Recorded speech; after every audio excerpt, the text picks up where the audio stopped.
Katika taarifa za michezo nilikuwa nafuatilia matokeo ambayo yanaendelea kutiririka hivi sasa, lakini kabla ya hapo timu ya taifa ya mpira wa raga ya wachezaji 15 inapania kupanda jedwali la timu bora ulimwenguni mwaka huu, ambapo kwa sasa Kenya inashikilia katika nafasi ya 28 kwenye jedwali hilo.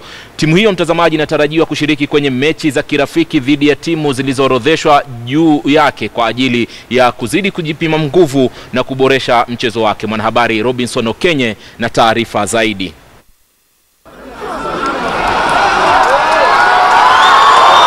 Timu ya taifa ya raga ya wachezaji 15 ilikuwa na msimu wa kufana mwaka wa 2015. Simba ilipanda hadi nafasi ya 28 kwenye jedwali ya timu bora duniani kwa mara ya kwanza kwenye historia ya Kenya kwenye raga. Hii ilikuwa ni baada ya Simba kurekodi matokeo mema kwenye mechi dhidi ya wapinzani kutoka bara Europa. Kenya ililazwa Hispania na Ureno kwenye mechi za kirafiki zilizoandaliwa humu nchini. Licha ya kulazwa na Zimbabwe na Namibia kwenye kombe la Afrika, Kenya ililaza Tunisia na kusalia kwenye ligi kuu ya Afrika. Msimamizi wa timu hiyo Wangila Simiyu anahisi kwamba chanzo cha Simba kufanya vyema ni wachezaji kutaka kuonyesha makali yao. Marvelous, at the same time very challenging.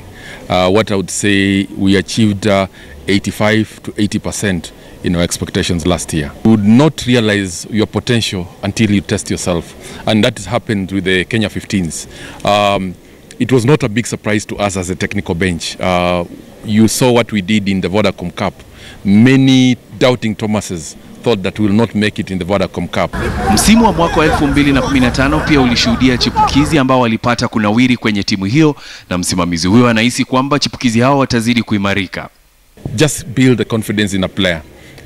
This year you are yet to see more young players coming up the ranks. Huku msimu wa mwaka 2016 ukikaribia kung'oa nanga, Wangila anatarajia kwamba Kenya itazidi kupanda kwenye jedwali la timu bora duniani ikiwa mechi ambazo wanatarajia kushiriki zitaafikiwa.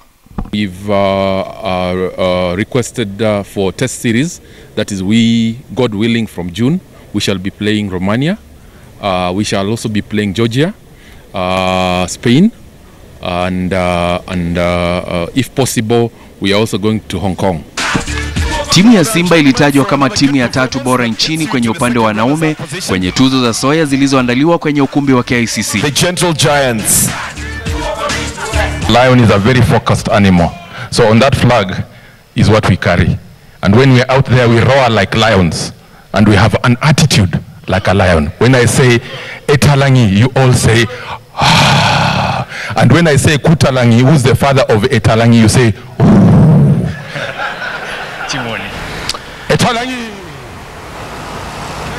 Etalangi. Ah. Kutalangi.